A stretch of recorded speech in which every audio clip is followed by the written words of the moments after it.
When you think of isolated places, you may think of the jungles of the Amazon, the uninhabited Sahara Desert, or the extreme climates of Siberia. There is a territory, however, whose brief encounters with British explorers and the Peruvian slave trade has barely made the history books. Tokelau, a place so isolated that it takes a grueling 30-hour boat ride to get there from the nearest country.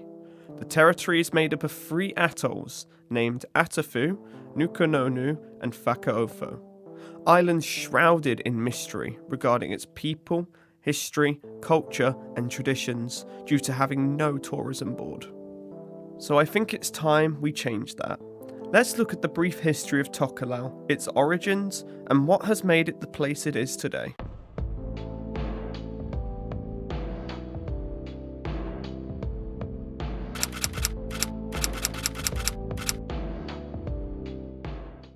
Tokelau is believed to have been settled by the Polynesians in 1000 AD, according to archaeological evidence.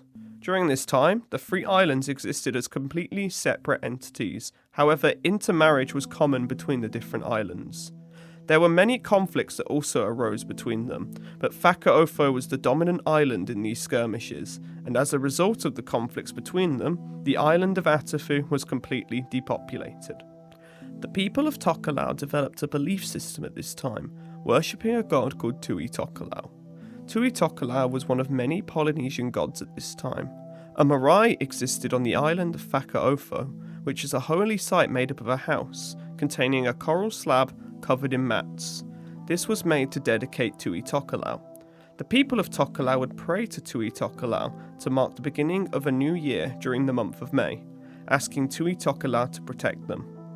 This tradition had them light a fire while they partook in dancing throughout the night time. The first recorded European to visit the islands was John Byron, who landed on Atafu in 1768. Finding it uninhabited at the time, Byron made a note of this and named it the Duke of York Island before leaving. 23 years later, John Edwards would then find Nukunonu, after sailing south of the island Byron had discovered previously. Edwards named this the Duke of Clarence's Island, but was unable to make contact with the locals. Nearly 34 years after Edwards' discovery, an expedition by August Strong would mark the first contact with the inhabitants of Tokelau by Europeans. Strong wrote, "Upon examination, we found that they had removed all the women and children from the settlement, which was quite small, and put them in canoes lying off a rock in the lagoon. They would frequently come near the shore, but when we approached, they would pull off with great noise and precipitation." Despite the locals seeming mistrustful and wary, contact would be made, establishing a small level of trade between the two. According to oral records, not long after this discovery in the early 1800s, a man named Tonua and his wife Lagimena sailed from their home island with their 5 married sons and 2 daughters, along with some followers to resettle the uninhabited island of Atafu. Atafu village has since become the largest settlement in present-day Tokelau, boasting a total of 500 people. In 1835, a US whaling ship led by Captain Smith would be the first non-Polynesian vessel to discover Fakaofo. Smith named the island De Wolf's Island, as the islands were brought out of their complete isolation and recorded on US maps.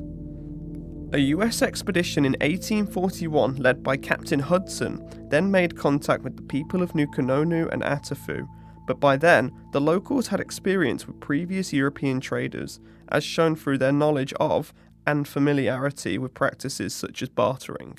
Once contact was established, in 1845 missionaries from Samoa converted the Tokelauan inhabitants to Christianity. These missions were so successful that a mixture of the Presbyterian and Catholic faiths run high in the Tokelauan population today, influencing Tokelauan festivals and public holidays. These frequent missionary visits from the Europeans exposed the islanders to new forms of trade, foreign customs, and information regarding the outside world.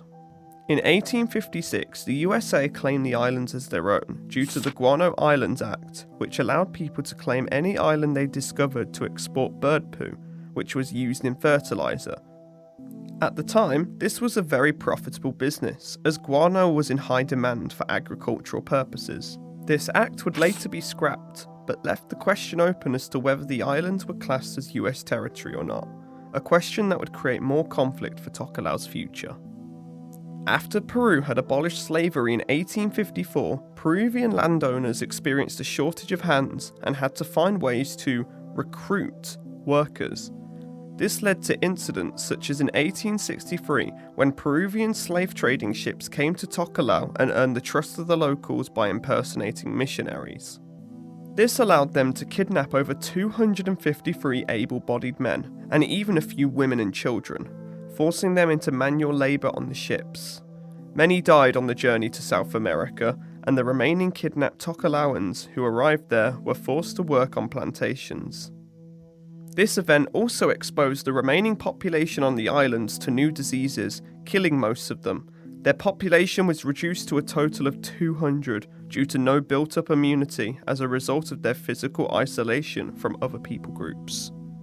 This was a dark time for the Tokelauan people, and the islanders had to establish a governmental body based on the Tapalega, or Council of Elders, to adapt to their population decrease, and establish more order and governance on the island.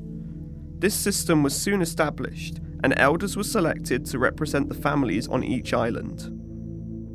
In 1877, Tokelau became a British protectorate, though this was not formalised until 1889. It was then officially annexed and named the Union Islands, which were included in the boundaries of the Ellis and Gilbert Islands, present-day Kiribati and Tuvalu in 1908.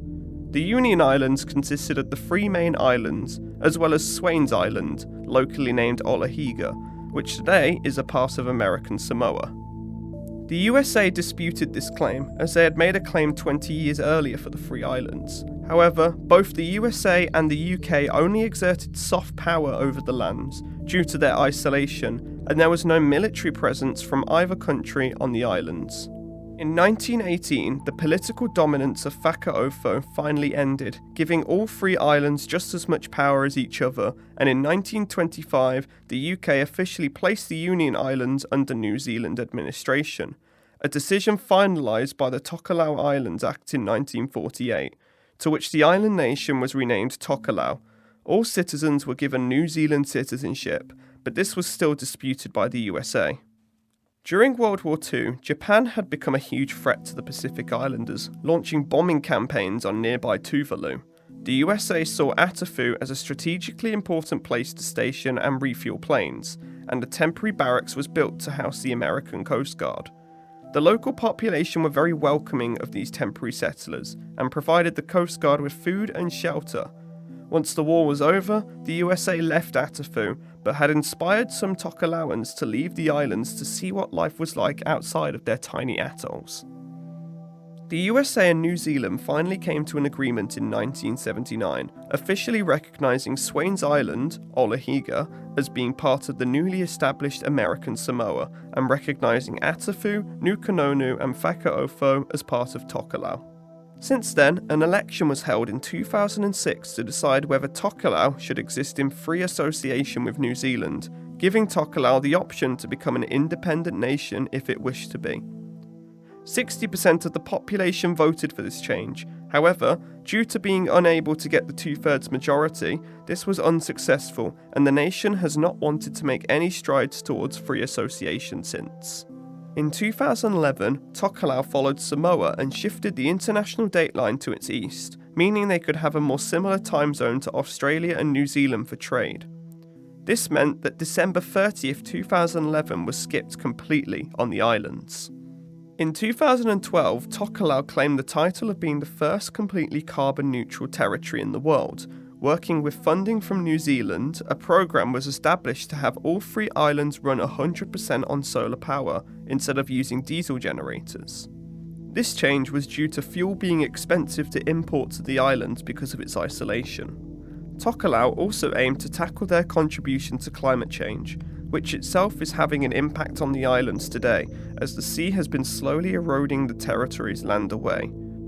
It is estimated that with the current climate, the islands will disappear by the year 2100. Despite this, Tokelau Today has a telecommunications line where all households now have access to a landline, as well as high-speed internet that over 800 households are now connected to, as well as a radio station on each island to broadcast the news and the weather. Despite their isolation, Tokelau has been able to modernise and overcome a lot of the challenges they have faced throughout their history, so I think it's time we talked about what Tokelau is today. Tokelau is an overseas territory of New Zealand. Its name translates to North Wind in the Tokelauan language. Tokelau consists of 3 different islands, Nukunonu, Whakaofo and Atafu. These 3 atolls are located 300 miles away from the nearest country of Samoa. The territory has no motorised vehicles and no central capital, as the islands function semi-independently from each other. The biggest settlement on the islands, however, is Atafu village, with a population of over 500 people. The islands themselves only have a population of 1,600 people in total, 77% of which are ethnically Tokelauan, while the other 23% are a mix of Samoan, Tuvaluan and other Pacific Islanders, including a very small amount of European heritage. The British Crown is recognised as their head of state, making them a Commonwealth nation. However, despite this status, they are yet to participate in the Commonwealth Games due to a lack of professional athletes within their small population. Apart from its human population, no animals inhabit the islands naturally. The only ones present have been brought over by settlers for agricultural purposes, as the islanders have mostly lived off of fishing. Tokelau's islands are classified as atolls, which are ringed islands mostly made up of coral and sand with a lagoon in the middle of them. The islands have patches of vegetation around them, all with individual local names. Tokelau has no arable land, but coconut trees and other Polynesian shrubs normally grow there in these patches of vegetation. In terms of weather, Tokelau is classed as a tropical climate.